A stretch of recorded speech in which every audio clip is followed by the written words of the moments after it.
شكرت ربي وربي يفيد. abonné leen tey aimé tey partagé vidéo yi. بخيره ليس يفيد. بسم الإله. muassasatul qur'ani li tahfiisi wa tarbiyati al islamiyya internat ahibaa il xadim li nusrati diin al qawim di daara ju yar ak a jàngal xale yi alquraanul karim ba ñu wattu ko ci diir bu gàtt ci riwaaya wars boole kook njàngum xam-xamu diine. Touba Ndindi yoonu Ndibooji ci njiital sëñ daara Moustapha Seck. mën ngeen koo jokk ci 78 581 93 88 78 581 93 88 76 498 48 19.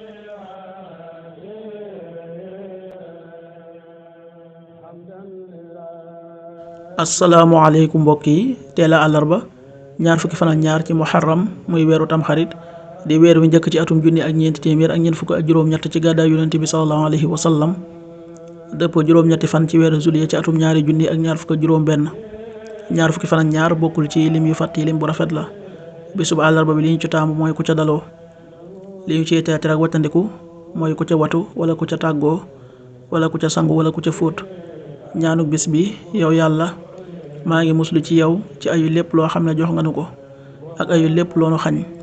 allahumma inni aa'idun bika min sharri ma a'taytana wa sharri ma mana'ta. allahumma inni aa'idun bika min sharri ma a'taytana wa sharri ma mana'ta. aaya bis bi sunu borom wax na ci alxuraan ne bis ba nga xam ne bakkan bu nekk dana jot ca la mu defoon ci aw yiw ak ca la mu defoon ci ñaawteef, dana ngéejoo dànnanteeg ñaawteef yooyu sori ko lool. yàlla ngi leen di moytandikuloo boppam te yàlla dey ku ñeewant jaam ñi la. suratu ali imran aaya fanweer.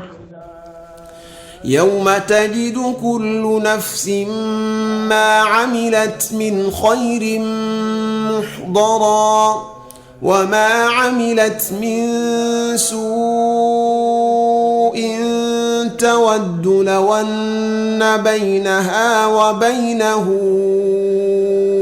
أمدا بعيدا ويحذركم الله نفسه والله رؤوف بالعباد. sadaqallahul azim. xadiisu bis bi, yonent bi sallallahu alayhi wa sallam nee na kenn ci yéen bu duggee ci jàkka na julli ñaari rakka njëkk muy toog. xadiis bi Buxaari nettali na ko.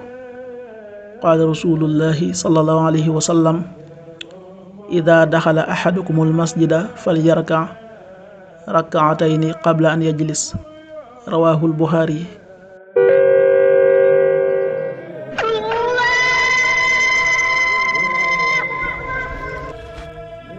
waxtu julli yi: suba waxtam dana tàbbi 5h31, juróomi waxtu yu tegal fanweeri simili ak benn. tisbaar 13h39, benn waxtu wu tegal fanweeri simili ak juróom-ñeent. takkusaan 16h39, ñeenti waxtu yu tegal fanweeri simili ak juróom-ñeent. timis 19h40, juróom-ñaari waxtu yu tegal ñeent fukki simili. gee 20h51, juróom-ñetti waxtu yu tegal juróom fukki simili ak benn. loolu mooy waxtu julli yi ci Touba ak li ko wër. bu fekkee nekkoo Touba, soo ko féetee penku ñaar fukk ak juróom-ñaari kilomètre ju ne wàññil benn simili. soo ko féetee sowwu ñaar fukk ak juróom-ñaari kilomètre ju ne yokkal benn simili. soo ko féetee Saalum wala Gànnaar téeméeri kilomètre ju ne yokkal benn simili. jant bi dana fenk 6h46, juróom benn waxtu yu tegal ñeent fukki simili ak juróom benn. di so 19h36, juróom-ñaari waxtu yu tegal fanweeri simili ak juróom benn. yàlla na nu yàlla nangul te nangul leen amin. kafe Touba Ndaanaan di kafe gu set te sell te wóor. am na juróomi xeeti kafe: kafe gu ànd ak jar, kafe kese gu raxul dara, ak kafe gu ànd ak jar ak xorom polle, ak kafe gu ànd ak poobar, ak kafe gu ànd ak jinjeer. képp ku ci bëgg ak foo mën a nekk ci biir réew mi ak bitim réew, mën ngaa woote ci numéro yi: 77 120 69 95 wala 70 781 11 71. kafe Ndaanaan di kafe Touba original gu raxul dara moo doon ànd ak yéen seen arminaatu bis bi. شكرت ربي وربي يفيد abonné leen tey aimé tey partagé vidéo yi بغيره ليس يفيد